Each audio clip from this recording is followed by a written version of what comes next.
Bharatiya Janata party నాయకుల మర్డర్లు, రేపులు, దారుణమైన అవమానాలు, ఆస్తుల ధ్వంసాలు, అవహేళనలు తర్వాత సుదీర్ఘకాలం పాటు 15 ఏళ్ళు తృణమూల్ కాంగ్రెస్‌తో, 30 ఏళ్ళు కమ్యూనిస్టులతో కొట్టుకుని ఇప్పుడు అధికారంలోకొచ్చారు.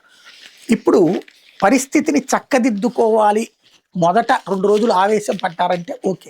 కానీ క్రమంగా ఇప్పటికే హింసాకాండ పెరుగుతోందా?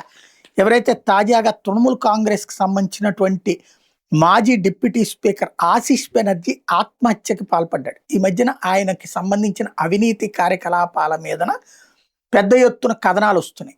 అది ఒకప్పుడు ఈయన టీచర్‌గా కూడా పనిచేశారు.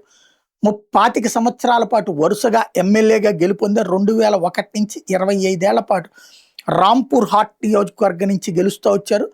తాజాగా తను బీజేపీ అభ్యర్థి చేతిలో ఓడిపోవడం, ఆయనకి సంబంధించి అవినీతికి పాల్పడ్డారంటూ ఆరోపణల నేపథ్యంలో ఈ ఆత్మహత్యకు పాల్పడుతూ రాజకీయాలంటే సక్రమం అనుకున్నాను, ఇలా చెడిపోయింది అంటూ వ్యాఖ్యానించుకొచ్చారు. మరి ఆయన అంత నిజాయితీపరుడైతే 15 సంవత్సరాల మమతా బెనర్జీ చేసినటువంటి అరాచకాల సందర్భంలో ఎందుకు ప్రశ్నించి ఎందుకు తప్పని ఆపలేకపోయారన్నది ఇక్కడ ప్రశ్న.